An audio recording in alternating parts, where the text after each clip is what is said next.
Ahora quiero que pasemos a un versículo que está escrito en el libro de Gálatas, en el capítulo 6 y en el versículo 7. Gálatas capítulo 6, versículo 7. Dice así la palabra de Dios en este lugar. Dice: no te engañes. De Dios ninguno se puede burlar. Porque todo lo que el hombre siembra, eso es lo que también termina cosechando.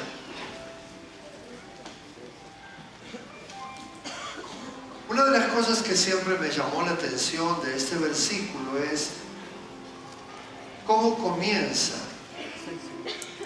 cómo lo comienza a desentrañar de una manera sobrenatural quien lo está escribiendo, que es el apóstol Pablo, porque no dice que el diablo no te engañe. No se refiere a ninguna persona exterior a mí. No se refiere a lo que alguien me pueda decir, explicar o enseñar. Dice: Edgardo, no te engañes. Porque no sé cuántos de ustedes saben que esta Biblia es mía. Quiero que diga conmigo: como la Biblia es mía, me habla a mí. ¿O hay pocas Biblias o hay pocas ganas de mirarme? No sé. Mi Biblia solo me habla a mí, porque es mía. Así que cuando vos leas algo, ponele tu nombre. Si después te agarra el tembleque, bueno, espera. Pero él está enseñando y nos está diciendo que nosotros no nos podemos empaquetar a nosotros. Porque de Dios nunca nadie se burló. Y este encabezamiento es muy fuerte, porque lo que está tratando de hacer el apóstol Pablo es que nosotros entendamos, es que nosotros comprendamos y es que nosotros nos demos cuenta que nos está preparando para darnos una enseñanza poderosa, un tremendo principio, para poner una columna, un bastión en nuestra vida, para que después no nos quejemos por cosas que nos suceden, para que después no le echemos la culpa a nadie por cosas que nosotros mismos provocamos o generamos. Hace bastante tiempo yo enseñé y estuve ministrando acerca de que en la vida todo es una siembra. Todo lo que hacemos es una siembra. Comenzá a pensarlo y empezá a mirarlo desde ese lado y te vas a dar cuenta que es una siembra. Y el principio que está diciendo aquí, lo que nos está enseñando, es esto: todo lo que yo siembro va a ser todo lo que yo voy a cosechar. Y hay dos cosas, y no voy a hacer demasiado énfasis porque hay mucho para ministrar y no quiero emplear demasiado el tiempo en esto, pero necesito que entendamos esto. En primer lugar, si yo no siembro, yo no tengo cosecha. En segundo lugar, lo que yo siembro es lo que yo cosecho. Pero yo necesito que vos seas muy amplio ahora en tu pensar y en tu sentir, para que puedas comprender que esto está mucho más allá de lo que la mayoría de las personas pensamos que tiene que ver con ofrenda o con dinero o con cosas parecidas. No, esto va mucho más allá. Él no está diciendo ni siquiera la palabra esa. Lo que él está diciendo es, en una versión que yo leí, es: a ver si te avivás y te das cuenta que no importa lo que sembrés, lo vas a cosechar. Hay gente que no soporta a cierta gente. Esa gente va a terminar de la misma manera que sembró. Va a haber gente que no la soporte. Hay gente que odia en vez de amar. Esa gente va a terminar odiando. Hay gente que se queja y dice: ay, yo no sé, pero estoy tan solo, estoy tan sola. ¿Pero qué sembró previamente para estar solo o para estar sola? Eso es lo que nos cuesta pensar. Y yo te voy a decir por qué en muy pocas palabras. Porque no nos enseñaron las cosas importantes de esta vida. No nos enseñaron. Y quiero que te quedes tranquilo que está hecho a propósito. No es una casualidad. Hay muchos que desean tener gente ignorante, porque cuanto más ignorante soy, más me gobiernan o me manejan. Por eso es que es tan importante comprender. Primero, yo no me puedo engañar. A Dios no lo puedo engañar. Pero el problema no lo tiene Dios. Porque lo que yo siembro o yo no siembro, no le afecta a Dios. Pero a mí, a mi gente y a mi descendencia, lo afecta, le hace mucho daño y hasta puede llegar a tener grandes problemas. Por eso es que es tan importante rever esto. Cuando vayas a hacer algo, siempre pregúntate: ¿por qué lo voy a hacer? Después de preguntarte por qué lo voy a hacer, pregúntate: ¿con qué corazón lo voy a hacer? Y si las dos cosas no están de acuerdo con la palabra de Dios, no lo hagas. Porque si lo haces, vas a terminar cosechando aquello que sembraste. Amén. Vamos a estar ministrando la siembra en el poder de la fe. Vamos a ministrar esta palabra, vamos a enseñar esta palabra y vamos a predicar esta palabra. Y cuando la tenía más o menos ya diseñada, hoy el Señor me dijo: hablarles un par de minutitos sobre Noé, que quiero que vean un principio que usé en la creación, que lo vemos normalmente en el libro de Génesis, en los primeros 2 capítulos. Pero quiero que lo vean de esta manera para que puedan entender lo importante que es sembrar, lo importante que es lo que van a hacer creyendo y cuánto cambian las cosas cuando tenemos fe sustentada por la palabra de Dios. Amén. Leo algunos versículos rápidamente de Génesis, capítulo 7, para que podamos entender estos principios. Ya el arca está preparada, es decir, el lugar para la salvación ya está preparado. Y no me estoy refiriendo al arca, sino a Jesús. Ya está todo preparado y ya está todo terminado. Noé está esperando la última instrucción de Dios para saber qué tiene que hacer. Y Noé oye la voz de Dios y le dice: entra vos y toda tu casa en el arca. Es interesante cuando vemos esto en el principio y cuando leemos luego lo que dijo Josué de yo y mi casa. Mire qué importante es nuestra casa, nuestro lugar.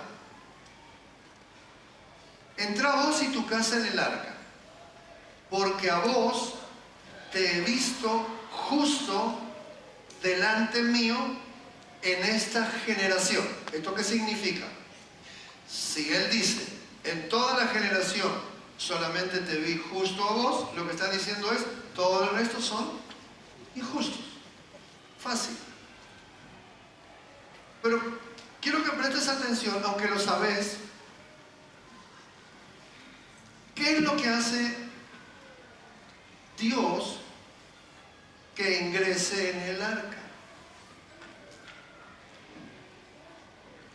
Y lo voy a mirar solamente y pasar muy rápidamente. Dice, de todo animal limpio vas a tomar 7 parejas, macho y su hembra. ¿Qué dice? Macho y su hembra. Principio que está en el principio que está reforzado y principio que ahora hay que repetir y reiterar constantemente. Hombre y mujer. Y se terminó. Dice además, de los animales que no son limpios vas a tomar una sola pareja. Lo llama pareja. Y dice, el macho y su hembra. Por segunda vez vuelve a reiterar el mismo principio. Mi pregunta es, che, Noé, ¿vos no sabés lo que es la elefanta y el elefanto? Esto lo tengo que decir. ¿Por qué Dios lo dice tan claro? Porque quería que esto quedara como base, principio, sustento para nosotros y para las generaciones. Necesito que te acuerdes que va a desaparecer todo. A ver si me decís eso. ¿Va a desaparecer? Todo. No va a quedar nada de nada. No va a quedar hombre, no va a quedar mujer, no va a quedar un animal, no va a quedar ni una ardillita, no va a quedar nada. Dios le dice, necesito que me metas adentro del arca al macho y a la hembra de cada una de las especies que yo te voy a dar. Y dice, y quiero que entres vos, Noé, y tu familia. No dice quiero que entres vos, Noé y José.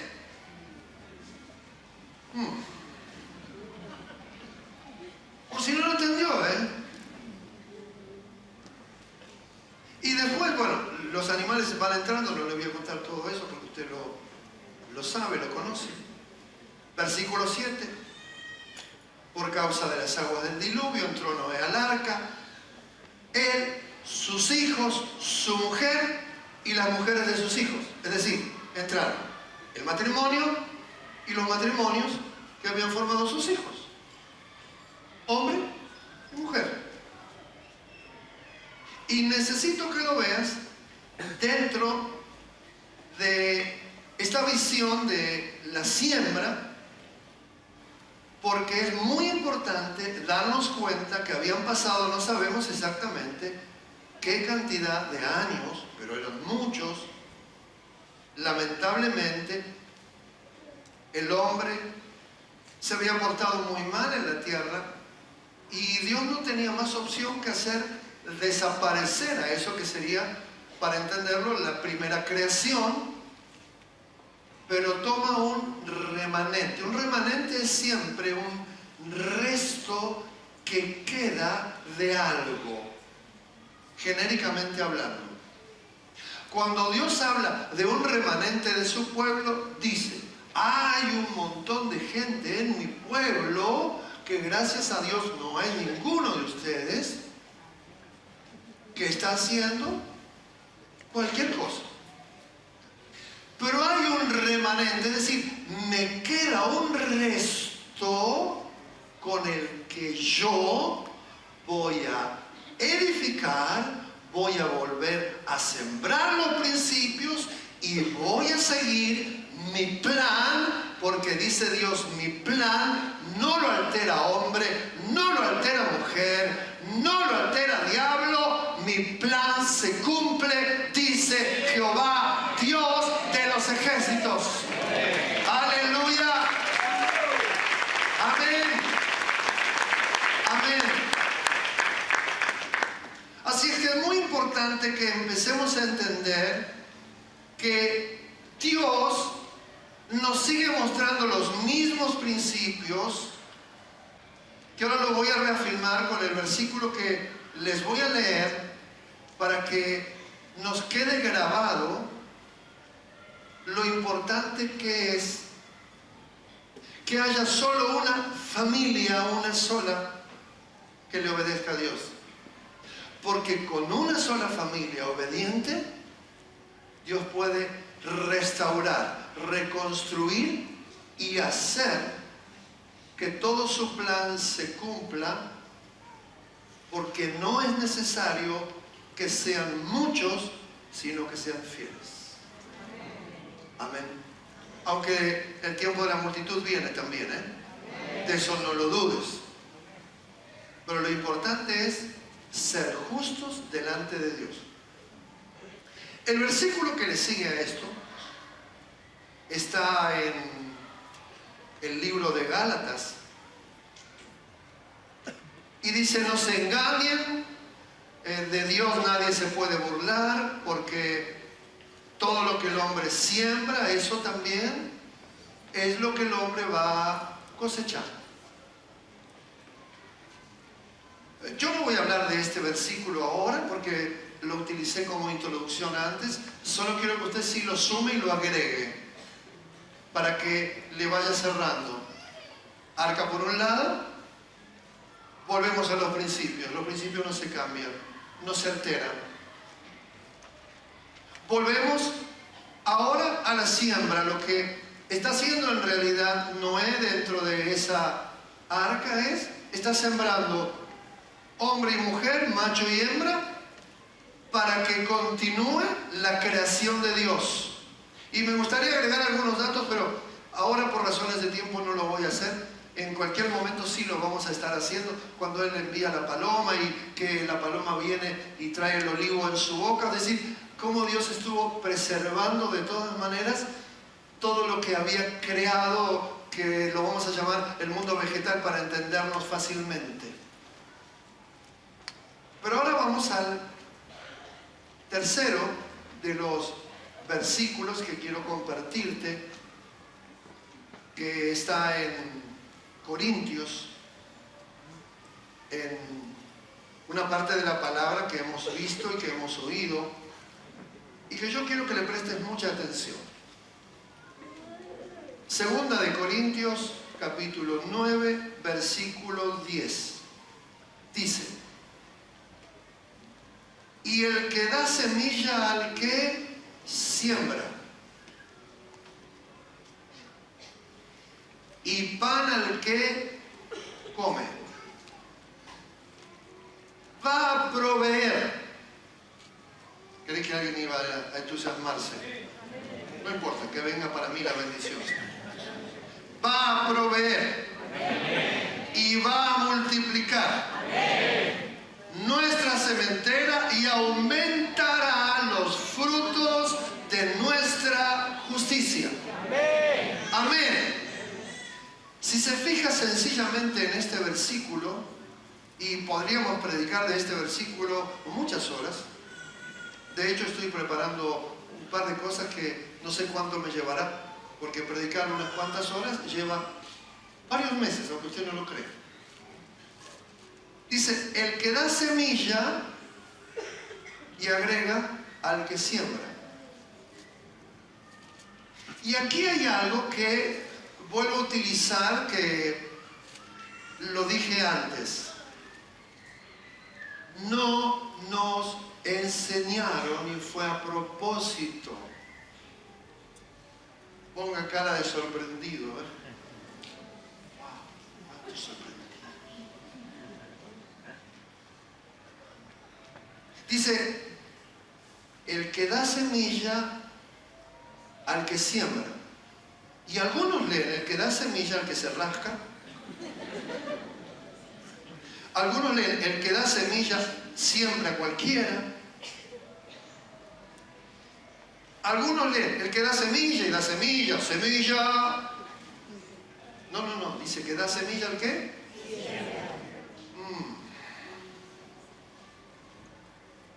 Qué pregunta, ¿eh? Cuando yo meto mi mano en el bolsillo y digo, Señor, no tengo muchas semillas, yo creo que voy a escuchar la voz de Dios, va a decirme, lee.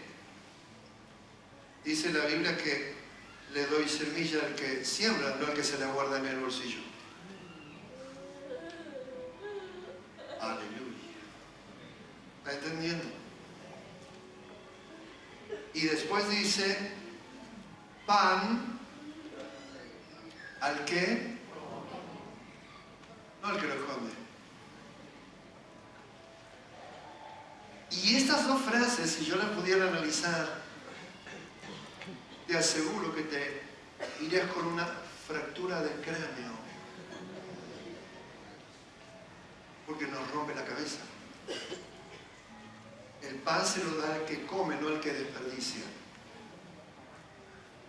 La semilla se la da a aquel que va a hacer que traiga fruto, no a aquel que la recibe y cree que es su derecho tenerla.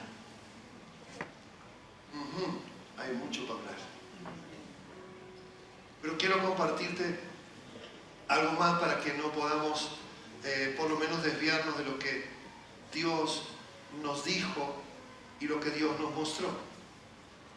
Y quiero mostrarte en este mismo capítulo, en el capítulo 9, el versículo 6,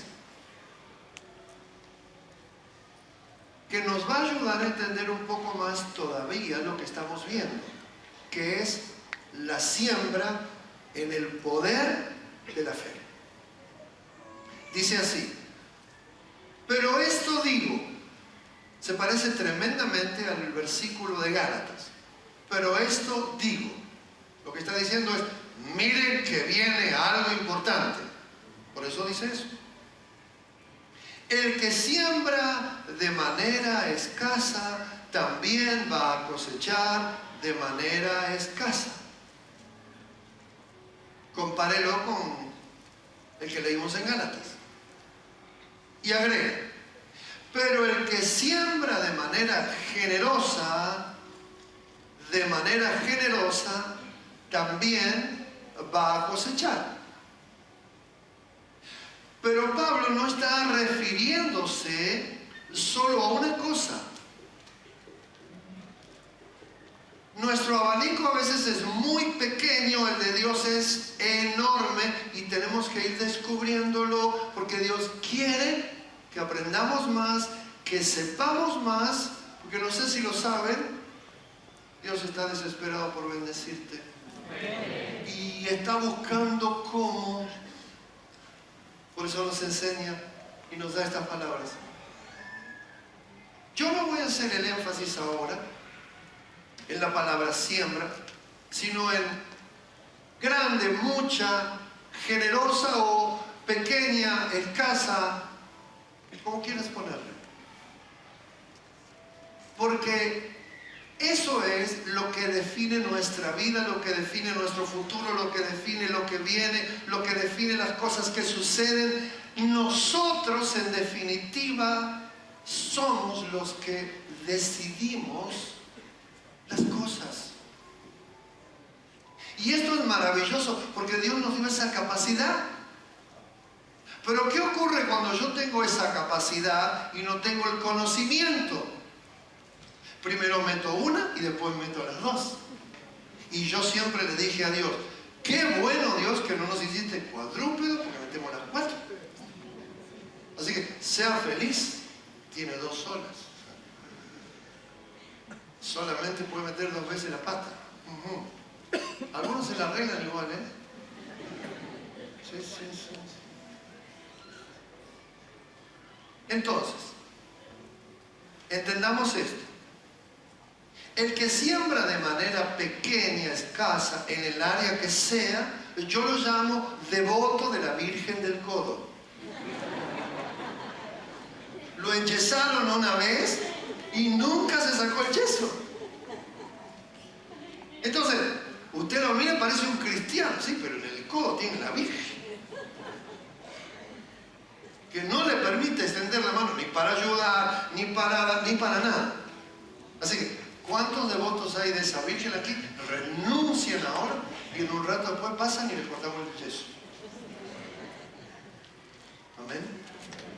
Aleluya. Algunos no parece que están tan felices, pero bueno, no importa. Todo lo que hagamos, no importa qué, necesitamos, lo vuelvo a reiterar, ser muy amplio en esto. No importa lo que haga, no importa a qué me dedique, no importa a qué se refiere, todo yo lo puedo hacer de manera muy generosa o lo puedo hacer de manera muy escasa. Todo lo puedo hacer con un gran entusiasmo y todo lo puedo hacer, bueno, hay que hacerlo. Y sí, hay que hacerlo.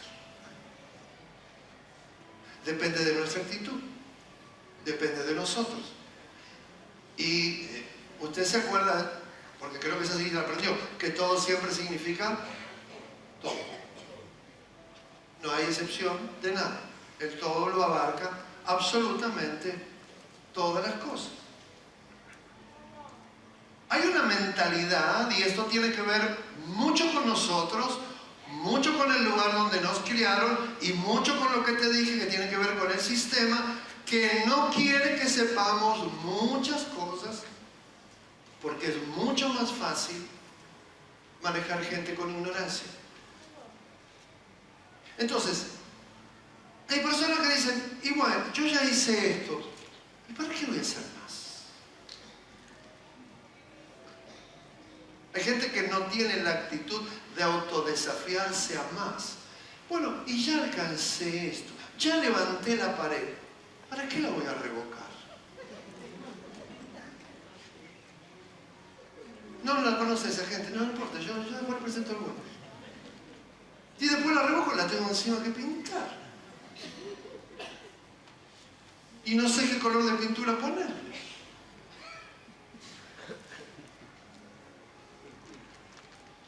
Y entonces uno comienza a hacer, diga conmigo,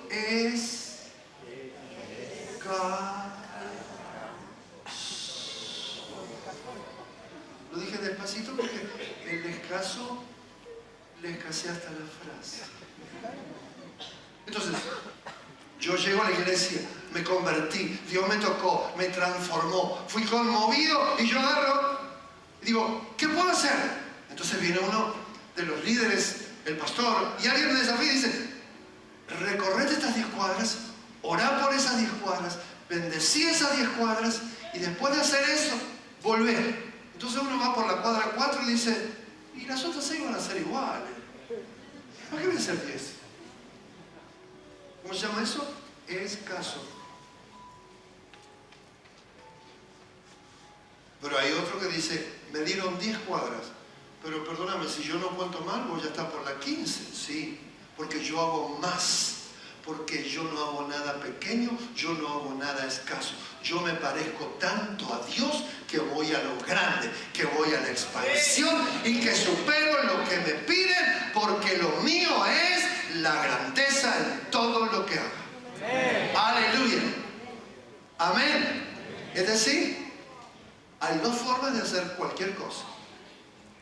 Una es como dice aquí, de manera pequeña o escasa, pero otra es de una manera grande y generosa. Dios nos ha dado todas las cosas. Y nosotros no somos conscientes de cuántas son todas las cosas. Porque son tan cotidianas, son tan constantes, son tan casi diría normales para nosotros, que no nos damos cuenta. Pero tenemos una cantidad de cosas que no mucha gente tiene. Y no siempre somos agradecidos por todas las cosas. ¿Cuántas veces nos levantamos? O a la mañana, o al mediodía, o a la tarde, o a la noche, o antes de irnos a dormir, y solamente le decimos: Dios, mira, Señor, yo te había pedido esto y yo hoy había rogado aquello. No sé qué pasó, pero no se dio ninguna de las dos cosas. Pero hay algo por lo cual yo te voy a dar gracias. Un día me salvaste. Un día tocaste mi corazón y un día anotaste mi nombre en el libro de la vida. Señor, yo me voy a ir esta noche a dormir feliz porque tengo un Dios tan, pero tan grande. ¿Qué ocurre? No lo hacemos nunca. Porque ya uno, después de un tiempo, ¿qué cree? Y ya me la gané, la salvación, ya hice bastante, ya hice un curso, ya me leí algunas cosas en la Biblia, ya antes iba con cualquier cosa, ahora me pongo lo que viene. Y llega un momento en que no nos damos cuenta de que el día que cerremos los ojos para no abrirlos aquí, los vamos a abrir allá con Él. Pero ya nosotros creemos que ese es un derecho. ¿Eso sabes qué es? Mente escasa. Quiero que mires al que está a tu lado y le digas: qué bueno que vos no sos así. Y si tenés que pedir perdón, perdón. Aleluya. Hay dos formas, dice Dios, hay dos maneras de ver la vida: de manera escasa o de manera abundante. No sé si usted escuchó a alguna persona decir: siempre me falta un centavo para el peso. ¿Lo escuchó? ¿Vio que no lo escuchó? Nunca escuchó esto, ¿no? Sabe que no es bíblico. Sin embargo, ¿quién no lo conoce? Siempre me falta.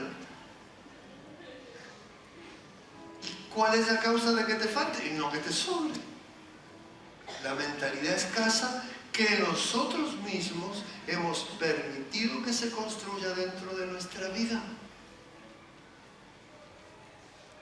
Y nos fuimos acostumbrando a la escasez porque Dios no es un Dios escaso.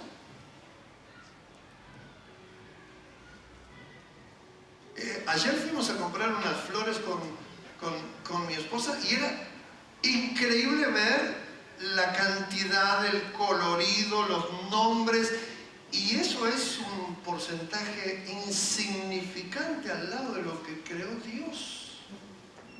Si Él pudo haber hecho eso, ¿qué no va a hacer con vos? Amén. Y yo te voy a decir qué es lo que no va a hacer con vos, lo que no lo dejes hacer. Cuando vos le pones el freno, Dios va a frenar, porque te ama y te respeta. Y eso es a lo que se refiere la mentalidad de escasez. Es esa gente que siempre deja algo para mañana, aunque lo puede terminar hoy. ¿Y para qué lo voy a terminar hoy si lo puedo hacer mañana? Hay gente que se pone a leer un libro y dice: yo no me duermo hasta que no termino el libro. Hay gente que se levanta al otro día y no se acuerda que empezó en el libro. Es más, no sabe dónde está el libro. Hasta que ve que el perro viene con algo en la boca y ahí dice: ¿qué hiciste? Pero piensa: qué bueno que te lo comiste, no tenía ganas de leer. Mentalidad escasa. Wow. Y esa es una mentalidad que hay que quebrar, porque es una maldición. Y es una maldición que tenemos que romper, porque esta maldición trae escasez, trae pobreza y trae malestar. Y todo eso genera problemas. Y cuando se genera esta mentalidad, mentalidad, uno cree que los demás están en la obligación de darme porque yo soy pobre. Y una cosa es lo que dice Dios, que hay que ayudar a los pobres y hay que hacerlo, y lo hacemos siempre, y tenemos una fundación que lo hace y no promocionamos todo lo que hacemos, pero también es cierto que hay muchas cosas que podemos hacer nosotros, pero creemos que nos la tienen que dar. Escasez. Esto se fue reproduciendo en nosotros, fue creciendo en nosotros, y cuando llegamos a Dios nos conformamos con algo cuando Él es el dueño de todo. Entonces, ¿qué pedimos? No tenemos, por ejemplo, un trabajo fijo y no le decimos a Dios: Dios, dame un trabajo en el que yo sea el dueño, en el que yo sea el responsable y en el que yo me dedique a ese oficio. Me lo decís, estudio, me capacito y trabajo de eso. Nosotros no le pedimos nunca a Dios trabajo. ¿Sabes qué le pedimos a Dios? Empleo. Mentalidad de escasez. Empleo, ¿sabe qué significa? Siempre alguien me maneja, siempre alguien me lleva, siempre alguien me dice: te quedas 2 horas más. Tenía que ir a visitar a un enfermo, pero no puedo porque si no me quedo el patrón me va a echar. Esa es mentalidad de empleo. Sacate la mentalidad de empleo. Dios te hizo para que vos tengas tu propia empresa. Amén. Generes vos todo lo que necesitas. Así nos creó Dios. Pero es tanto lo que recibimos, es tanto lo que nos ocultaron y es tanto lo que no nos enseñaron, que nos cuesta quebrar esta mentalidad. Y nosotros llega el día 20 y del 20 al 30 oramos como nunca. Eso está bueno. Es la única parte buena. Oramos desesperados: Señor, multiplicar el pan, multiplicar los pescados, multiplicar el choripán, algunos dicen. Algunos tienen cara de pedir multiplicar la gaseosa acá, Sí. Cuando en realidad no es la voluntad de Dios que vivamos unos días y suframos unos tantos. Pero ¿qué ocurrió? Esta escasez de la que habla el apóstol se metió dentro de nuestra mente, dentro de nuestro corazón, y nosotros llega un momento en el que es como si nos fuéramos construyendo una celda en la que nosotros mismos del lado de adentro cerramos la puerta para no salir. Pero hoy vas a ser libre en el nombre de Jesús. Amén. Hoy vas a ser libre en el nombre de Jesús. Amén. Aleluya. Hoy seremos libres. ¿Alguien lo celebra? Amén. Aleluya. Gloria a Dios. Y esta mentalidad hay que ministrarla. Esta mentalidad hay que liberarla. Esta mentalidad de escasez hay que quebrarla. Hay que reemplazar esos pensamientos por los pensamientos que dice la palabra de Dios. Y a veces nosotros creemos que porque repetimos algunas frases, algunos versículos de la palabra, automáticamente algo va a suceder. No, la palabra es nuestra guía, la palabra es nuestra semilla. Hay que hacer lo que dice la palabra y a eso hay que agregarle la acción para que se produzca. Cuando vos lees Génesis 1, en ningún momento lees que Dios dijo: voy a crear el mundo, se cruzó de brazos y dijo: bueno, a ver cómo sale. No, dice: y Dios dijo, o sea que Él habló, dio órdenes, le habló a las cosas, hizo trabajo. Y eso es lo que nosotros necesitamos entender para salir de esto que nos está enseñando la palabra de Dios. Amada iglesia, si aceptas la mentalidad de pobre, ni siquiera vas a recibir el bautismo del Espíritu Santo. Hay gente que no lo tiene, el bautismo del Espíritu Santo, y está tan feliz como si lo tuviera. Yo lo veo como día no tenerlo. Así, literal. Es una tragedia no estar lleno del Espíritu Santo. Es terrible. Porque una cosa es ser salvo y otra cosa es estar lleno de poder. Y hay gente que es salva y está llena de poder.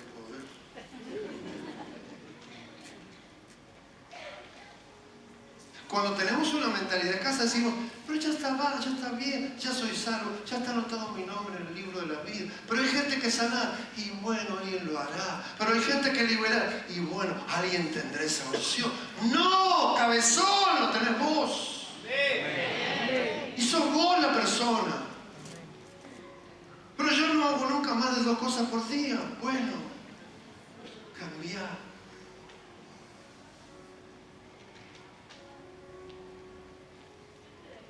Porque estamos encerrados, estamos atrapados y nunca utilizamos la palabra de Dios para aplicarla a nuestra vida.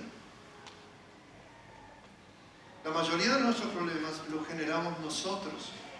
Quiero que levante su mano y diga, ¿ese soy yo? ¿Esa soy yo? Lo generamos nosotros. Y te lo puedo decir, no solo porque tengo 35 años de experiencia de pastor, porque fui llamado a los 6 años, sino porque además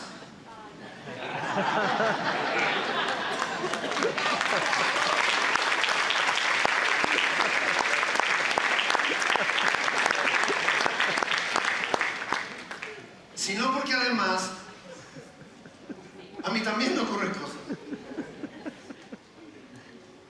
Pero cuando uno empieza a mirar y empieza a analizar, se da cuenta que la mayoría de las personas se meten en problemas. Algunos de ustedes se perdieron el viernes algo sobrenatural de la enseñanza del Club de Negocios para no endeudarlos. Y cuando me contaban algunas de las caras de las personas que se miraban, y especialmente se miraban los matrimonios que intentaban no pelearse ahí para esperar un rato afuera, ¿no? Esto igual que no se grabe, por favor. Porque en realidad lo generamos nosotros.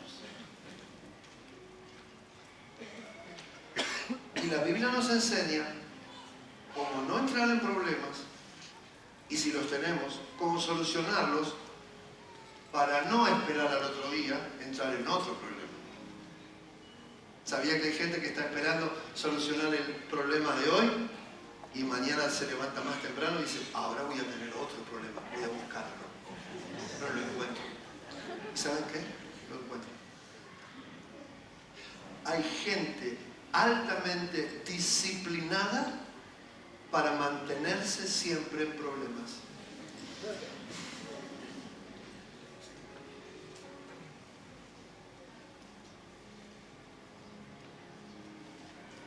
Estamos en un trabajo y decimos, ay, pero ¿cuándo nos darán un aumento? Aquí no nos dan un aumento. Mira, si quieres aumento, anda al oculista, que por ahí te aumenta un poco el lente.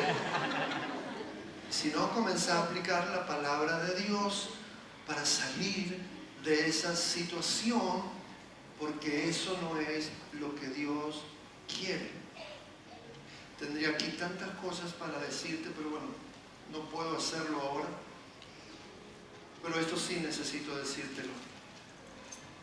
Una de las razones por las cuales nosotros como pastores estamos aquí, ejercemos el llamado, el don, el oficio.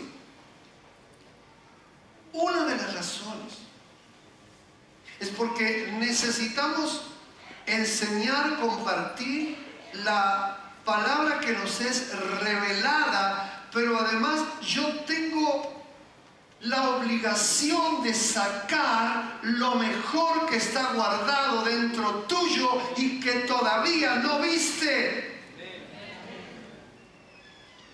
Yo estoy obligado a sacarte el potencial que tenés dormido por una mente escasa, porque no me voy a cruzar de brazos y decir, y bueno, eligió eso, porque Dios no me llamó para eso.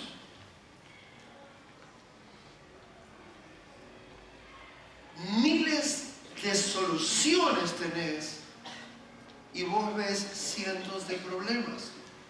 Empezá a cambiar tu enfoque.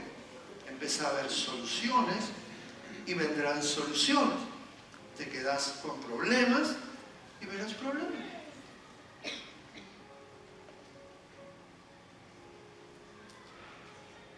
Y necesitamos, porque estamos en un tiempo maravilloso del Espíritu Santo, que no vuele como un pichón, sino como un águila. Somos águila. Basta de volar bajo, llevarnos todos los árboles por delante. El otro día un pajarito, si yo no me agacho, el tipo no vuela a 1,90 m. Me daba en la frente el tipo. Basta de mirar la tormenta y decir, yo ahora voy a volar por arriba de la tormenta. Porque a eso se refiere esta palabra.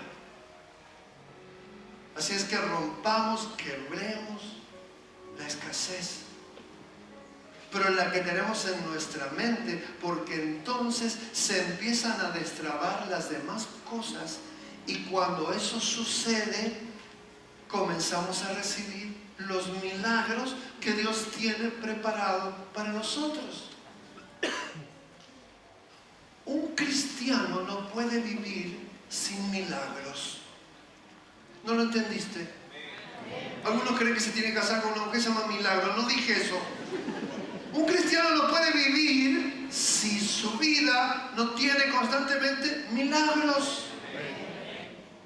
¿Para qué va a la catedral de los milagros? ¿Para qué hace con la catedral? ¿Qué hace con todo?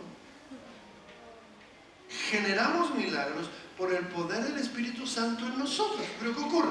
Hay algo en la mente que nos frena, que es a lo último que me quiero referir, que tiene que ver con la fe. Y entonces, ¿qué sucede? Siembro poco,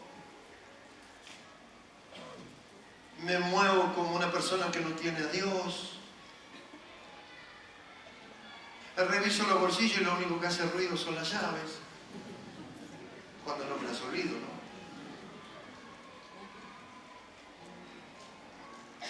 Quiero que digas, eso no es lo que Dios quiere para mí. Amén. Hay mucho para acá, pero bueno, no lo puedo decir. No me da el tiempo, no importa porque vamos a tener un retiro de 6 años y ahí les voy a explicar todo. Lo último que necesito compartirte en muy pocos segundos es que veamos a la fe como una semilla. La fe como una semilla.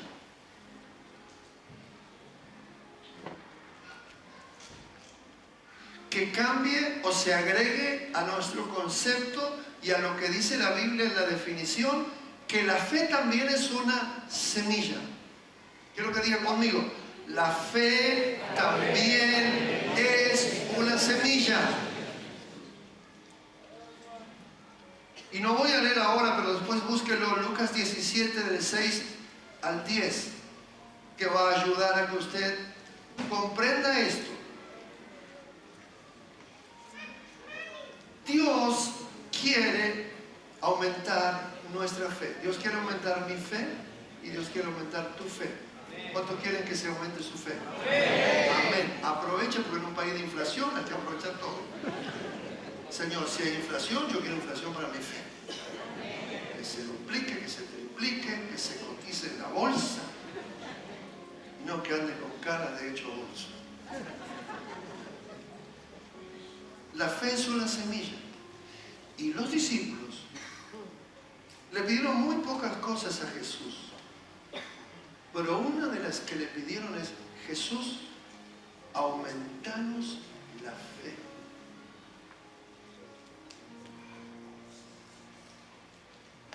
Cuando estaba por meterse en un problema, no por culpa de Pedro, esta vez a Pedro no le podemos echar la culpa.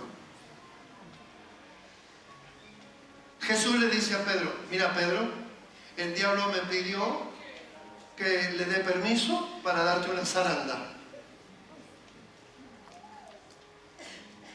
Y Pedro está esperando escuchar y yo le dije que no. Y Jesús le dice, y yo voy a orar para que tu fe no falte. ¿Qué?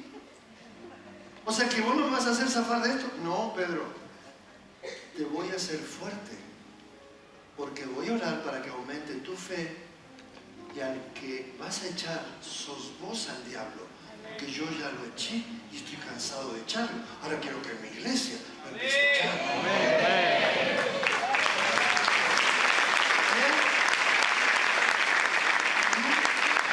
Amén. Amén. Muy bien, tenemos que terminar. Hay varias cosas, pero vamos a terminar con esto. ¿Cómo hago para aumentar mi fe? ¿Existe un método? No. Pero hay maneras, hay formas. Sí, claro que las hay. Están todas en la Biblia. Es increíble, pero están aquí. Todas están en la Biblia. Y todas están para nosotros. Primero, te propongo que comiences a aumentar tu tiempo con la palabra de Dios. Porque la fe viene por el oír, y por el oír la palabra de Dios. No por el oír a la vecina que me va a contar si me enteré que le robaron al carnicero y que justo en el momento que le robaron al carnicero entró la florista y que... Ahí te quedas un montón de tiempo. Che, ¿cómo fue? ¿Por dentro? No. Y contámelo. A ver, hay algo que no entiendo. Así no aumenta la fe. Así vas a poner una cerradura más, vas a poner una alarma más y vas a vivir con más miedo. Pero vos lees la Biblia, aumenta tu tiempo con la palabra y la palabra aumenta la fe. Porque yo empiezo a leer que a gente como a mí le sucedieron cosas impresionantes, cosas increíbles, que se estaban ahogando en el mar y a la semana estaban predicando, que estaban ayer presos y hoy están en el templo haciendo milagros. Entonces mi fe crece por la palabra. Así que le pido a Dios, yo le pido constantemente a Dios que aumente mi fe. Constantemente le pido a Dios aumentar nuestra fe. Esto es una mentalidad de siembra que aumenta nuestra fe, nos hace ser generosos en lo que hagamos y nos permite obtener aquellas cosas que ya están hechas y preparadas de hace, no podemos saber, los miles de años, y son para nosotros. Diga conmigo, eso es para mí. Y yo esa semilla la quiero. Amén.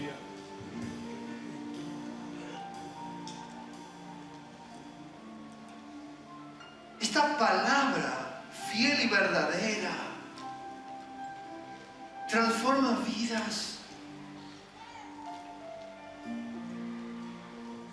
Esta palabra de Dios tiene vida en sí misma porque fue escrita e inspirada por el Espíritu Santo.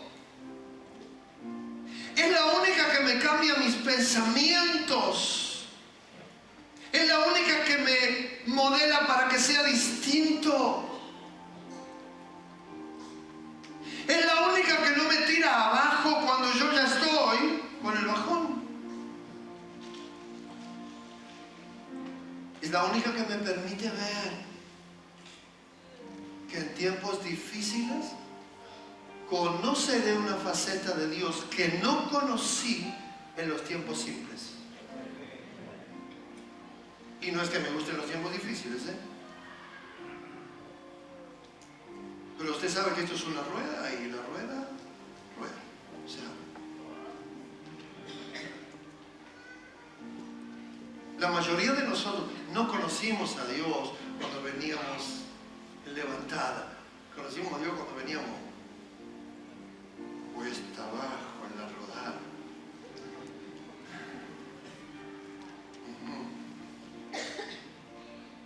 se nos hubiera dado eso que pensábamos que nos iba a salvar, nos salvaba por unos años, pero no teníamos vida eterna.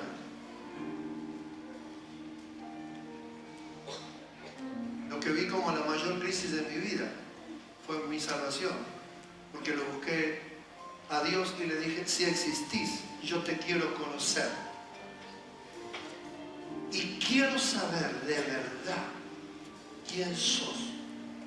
Yo sé que Dios oye todas las oraciones, pero esa la escucho más que ninguna. Y mire dónde me trajo. Cuando dije: te quiero conocer, si existís en serio, Dios dijo: ajá, se la creyó el de Matadero. No sabe quién soy yo. Y ahí estoy sabiendo quién es Él. Aleluya. Amén. ¿Te pasó algo parecido? Seguro. Tengo que cerrar, lamentablemente. Cuando vos quieras que algo de lo mucho, de lo bueno y de lo bendito de Dios se aumente en tu vida, lo que sea,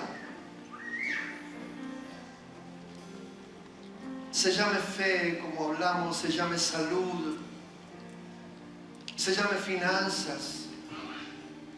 Cuando nosotros queremos que algo de eso de Dios aumente, necesitamos entender, en primer lugar, que probablemente violé algunos de los principios de la Biblia. O sea que lo primero que tengo que hacer es buscar qué hice que no debía hacer.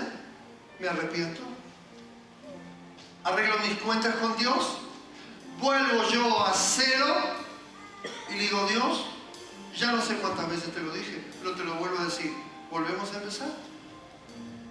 Y Dios me dice: claro que sí, volvemos a empezar, porque mis planes con vos se cumplirán, porque el gozo que tengo quiero que vos lo tengas, porque no me hace bien verte en tus problemas, porque yo tengo las soluciones, pero las tengo escritas. Vení a mi palabra, vení a mí, te voy a hacer un héroe de la fe. Y yo digo: Señor, me vas a meter en Hebreos 11, no sé dónde, pero no te haga problema, te voy a hacer un héroe de la fe. Aleluya.